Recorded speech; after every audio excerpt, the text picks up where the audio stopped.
So we're going to start discussing the diagnostic sector. With you all, we're going to discuss a few companies and the entire how the entire sector works. So today we are kickstarting this series by discussing an interesting investment thesis that we've been working on for the last few days. A microcap diagnostic company listed on the SME exchange, 800 odd crore market cap. We found it very interesting because we found one or two big catalysts of change that are coming through. And the name of the company is Chandan Healthcare. Very small company compared to peers, but why we like it is one simple reason. When we're looking at the universe within the diagnostic industry, we do not find any company that has the potential to grow at 25-30% top line growth for the next 3 or 4 years straight, right? If you look at the diagnostic industry in India, you'd be surprised that not all of it is very much organized, right? So you have roughly half of it still unorganized and 50% organized. When I say unorganized, it usually means mob and pop diagnostic centers that have always been there in your neighborhood, that you've been going to since childhood. They are usually run by a single doctor. When we talk about the organized aspect of the diagnostic center, what we mean by this is usually your diagnostic chains that have brand recall, right? That are pan-India national level diagnostic chains like Metropolis, Lalpat, Krishna, Vijaya, multiple Chandan, right? That have brand recall, have multiple labs across India, across a few states. And within the organized side of the business also, uh, which is 50%, उसमें से भी roughly 15-20% is your captive diagnostic companies that are within hospitals, then the rest 30% is your national level or state level branded diagnostic place. So what we're trying to say is that diagnostics is not yet an industry that is completely organized. There is still a huge delta that is waiting to go from unorganized to organized. And in that sense, the industry overall is a mega trend industry whereby these things will happen with time. Having said that, what has happened in the last 7-8 years, if you've observed in the industry, is that two things have happened, right? The first thing is that post COVID, the industry went from so there was a sudden bump in the tests done, right?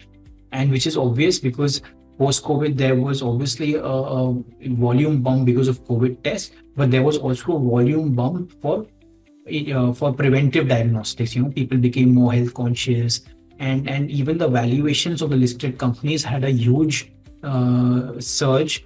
All of these companies which were trading at 20-25 times EV by EBITDA started trading at 50, 55, 60 or even 70 times EV by EBITDA. This was late 2021, 2022. And like something that happens at every single cycle, at the top of the cycle, acquisitions happen. PharmEasy acquired ThyroCare. There were acquisitions by Metropolis, Lalpat, Tata 1mg, and the listed and the organized side of the industry became consolidated. What has happened in the last 3-4 years, if you read through con calls, you will understand that everyone is guiding only a 10-15% growth rate, which is more or less the industry growth rate. So growth has definitely slowed down, and if not slowed down, it has plateaued in the industry. A company growing at 10-15% is not a good investment bet. It is just a very subpar investment bet, right? So we are always want to look for companies that can either outperform industry growth rate and even better grow at a rate which is double of the industry growth rate, because this is where the real alpha is made. And that is why we like Chandan, because it is the one company that has potential to do that. Of course, it has a much smaller base than its peers, but from a growth perspective, this is very much doable. Now, um, why we like this company, right? So let's just lay out our investment thesis for you all. I'll just share a small presentation that we've made, a small, simple, no frills presentation. So if you look at Chandan's business model today, firstly it has a holding company which is four business models, right? Four lines of businesses. So you have hospitals, diagnostics, pharmacy, and pharmaceutical. So the hospital arm is not listed; it's private. They have, I think, two hospitals which are out of the listed entity. The diagnostics and pharmacy arm of the business is listed, and the pharmaceutical arm, which is Sedanta Pharmaceuticals, is a very small company which they've recently started. The listed aspect of the business under Chandan Healthcare, which is diagnostic and pharmacy. So 50% of the business is in diagnostics, and 50% of the business roughly is pharmacy. Now, while pharmacy is a low EBITDA margin business, it's a 6% EBITDA margin business. And when I say pharmacy, what I mean is vanilla pharmacy stores where you can walk in and buy medicines. When they initially started the business, they thought of pharmacy as a cash cow, which will continuously generate cash, albeit a small amount of cash which can then be reinvested into their diagnostic business. So right now they have 40 pharmacy stores.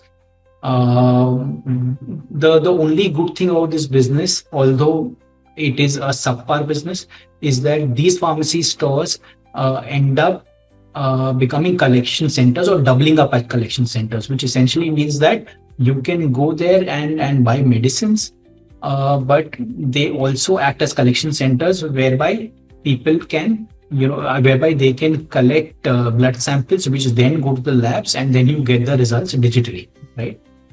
Um the diagnostic part of their business, which is 50%, currently comprises of uh, 40 diagnostic labs and roughly 360 to 380 collection centers. Now, people who are, if you're not aware of how the diagnostic business has shaped up, there is one thing that you should know. The diagnostic business now completely operates on a something called hub and spoke model. Now, what is hub and spoke model? Let's say you have one lab in Andheri, which is a suburb in Bombay, right? Now that one lab will have 8 to 10 small 300, 400 square feet collection centers in and around 2 or 3 kilometer radius of that lab, right? These collection centers will have hardly 1 or 2 employees, right? Which will whose only job is to collect blood samples or any other samples and send them back to the lab, right? What this does is that this exponentially increases your distribution.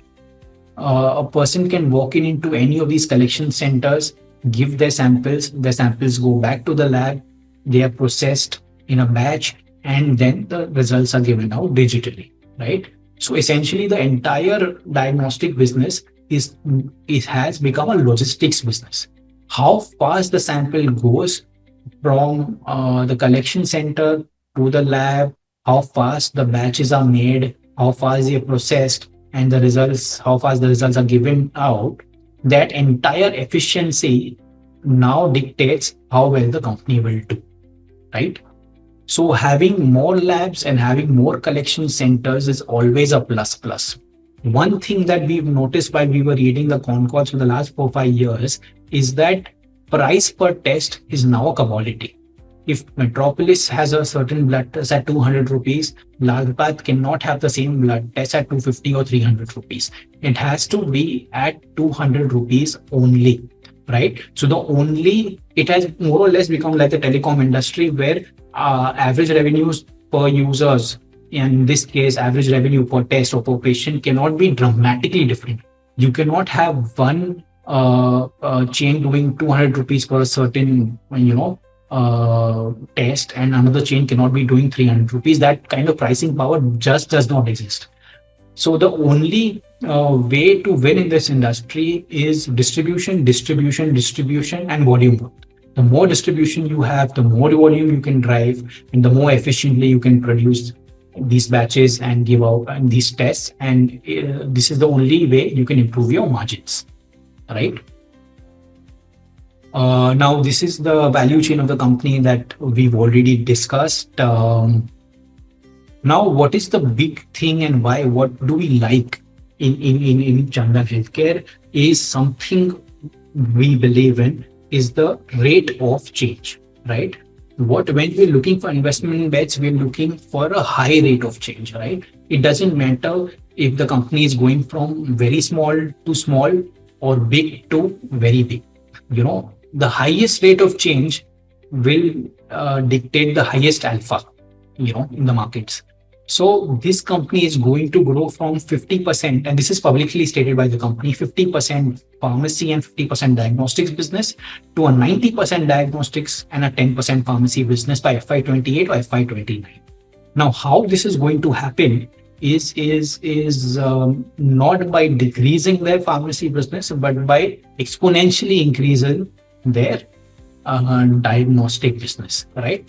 So the revenue mix that you're looking at, and this is something that we've discussed, 55% is diagnostics, 45% is pharmacy.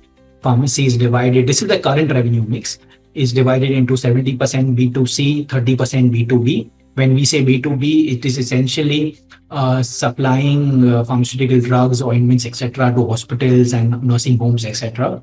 Right? Within the diagnostics business, the current revenue mix is 78% patho and 22% radiology. Radiology has better margins because CT scans, X-rays, etc. are more expensive. The machines are more expensive, so margins are higher. Pathology is more commoditized, margins are lower, but it ends up becoming a volume game. In their current mix, B2C, which essentially, you know, walk-ins is 60%, B2G, which is, you know, you setting up of diagnostic labs in government hospitals and nursing homes is 23%, and B2B, which is when companies tie up with Chandan Healthcare so that employees can get tested, is roughly 18 to 20%. This entire shift of 55% diagnostics and 45% pharmacy is going to completely flip in the next 3-4 years to 90% diagnostics and 10% pharmacy, and that is what we like in the business. That is frankly the one of the two things that we like in the business. The second biggest thing that we like in the business, and the only thing that actually made us, you know, have a deep dive into this is the Gina Zico partnership. Now, if you have by chance heard about Gina Zico is currently the largest Ayurvedic hospital chain in this country. What I like about Gina Zico is not the Ayurveda aspect of it, but the fact that whatever Manish Acharya ji has done in the last few years, whatever the man has touched has turned into gold. He's the promoter of Gina Zico, in an incredible person in terms of execution, the way he has ramped up the hospitals. As of today, they have 40 hospitals and 100 clinics within Gina Zico. Now, all of these hospitals, they have tied up for an exclusive partnership with Chandan Healthcare. Now, why this is very important is these are the reasons for that.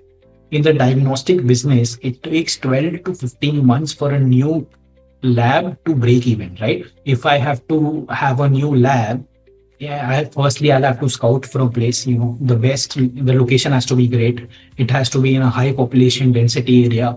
Then I have to work hard for marketing. I have to work hard to create brand recall.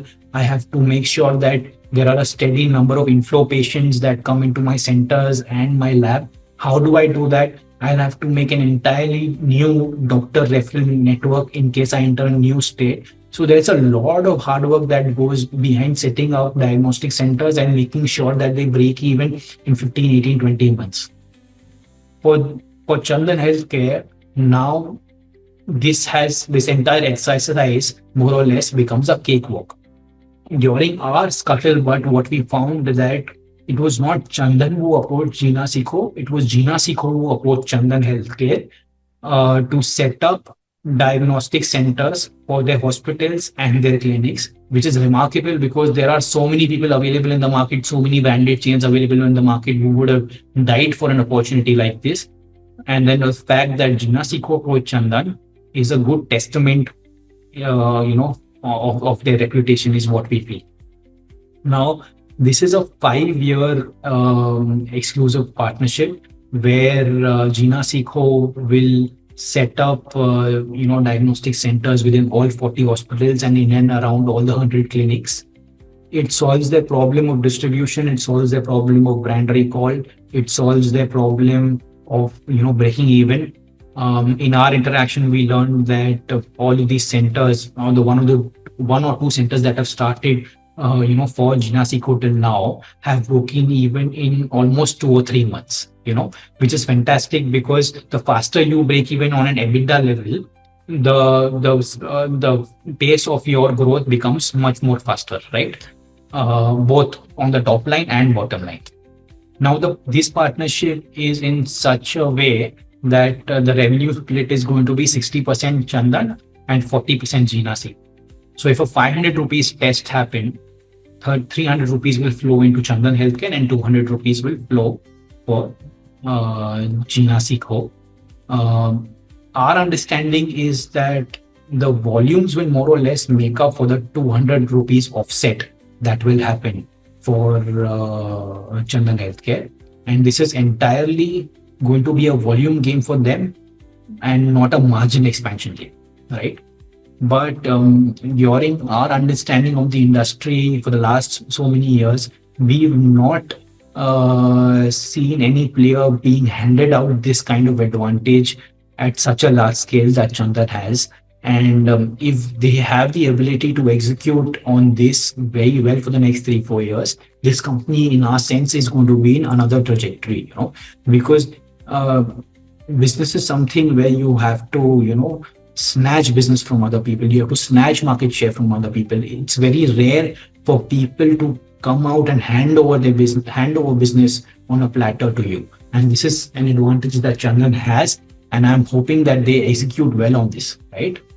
And so the growth is going to be, if this is just a small snapshot of the growth, they are going to grow from 40 diagnostic centers to 100 plus diagnostic centers in the next 3 years. So the absolute CAGR of that growth is roughly 30% year on year for the next 3-4 years. And the most important lever of margin expansion is going to be the switch from company-owned, company-operated stores to franchisee collection centers. अब इसका meaning क्या है? It's very simple. If I am setting up, 10 collection centers for one lab, the hub and spoke model that we spoke about. If I am going to set up the 10 collection centers, as a company, I am going to pay the rent for them. I'm going to pay the refurbishment cost. I'm going to pay the manpower cost. But if I am going to have franchisees do this for me, then this does not have, all of these expenses do not happen in my P&L. They happen now in the P&L of the franchisee. He sets up the collection center. He takes care of the manpower cost, the refurbishment cost. Obviously he gets a cut out of the total MRP. But essentially I become an asset-light business model from an asset-heavy business model. This improves my return on capital employed, obviously, because I am not employing more capital for that incremental revenue, right? And this also then improves my margins. So, and in case if anyone has not understood what comprehensive centers means, so basically it's very simple. In every single diagnostic center, it is not possible to have pathology and radiology both. Why? Because radiology is very expensive. CT scan के machines 15-20 crore के आते हैं, X-ray machines are expensive. So what usually all of these listed diagnostic centers do, pathology is in every single lab, but for radiology they have specific labs which they call as comprehensive centers where you have pathology and radiology both. So 90% of the tests go from collection centers to diagnostics centers, and a few tests, including radiology, then go to the comprehensive centers, right? Now, one thing that I think we forgot to say is that Gina Seco raised a preferential round of I think 125 to 140 crores, if I'm not wrong, at a 350 rupees share price.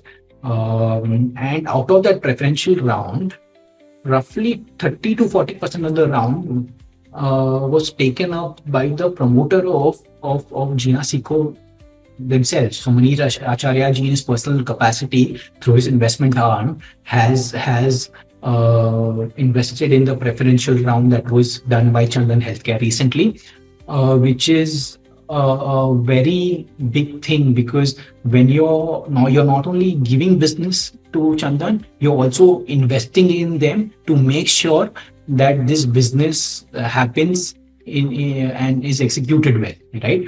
I have actually not seen something like this happen in the diagnostic industry for a long, long time, where business is being handed over by someone to you, and they are also investing in you to make sure that the business is executed well.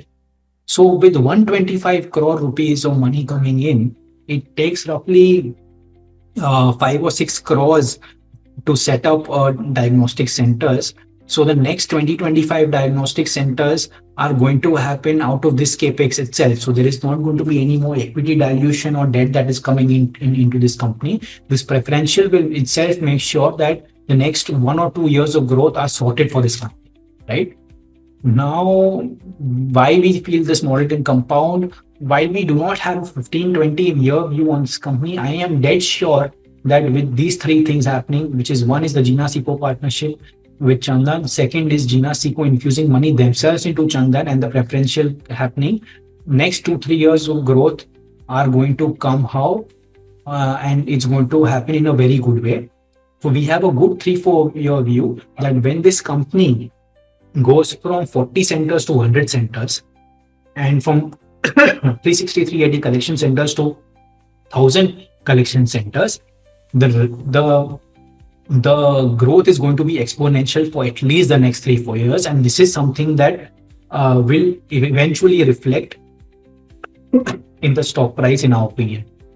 Now, while I personally do not believe in making large scale financial models, the revenues can be extrapolated and can be thought about in a very simple way. It's just arithmetic. Now, the revenue recognition in a diagnostic industry does not happen at the collection center level.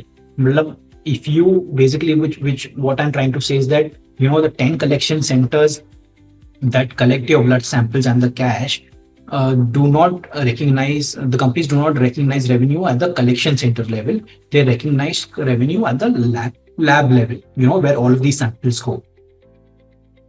On an average, a good lab can do 5 to 7 crore revenue a year. Now, if there are going to be 100 labs by FY28, and obviously it takes time to break even, our assumption is by FY29 or so, more or less, the diagnostic business can do 600 to 700 crore top line, right? The pharmacy business will continue to do a 125, 150 crore top line, making the company grow from a 250 crore top line, which it was last year, to 800 to 850 crore top line in FY29. The pace of growth, I mean, if you just calculate, is 30-35% CAGR for the next 3-4 years. And that is something that is almost unheard of in this industry, right? This is what we look for in our companies. We want to back companies with a high pace of growth that is, sustainable for a few years, and that has a solid reason on why it will sustain, right? And this is something, these three things are what we found in Gina Seco. I will with this, video, I'm going to attach the notes that we've made. We are also going to have a management interaction in the next few weeks. We'll try and make sure that we attach that too. But having said that, would really like your views, and what do you all think about the company? Please do let us know. Thank you.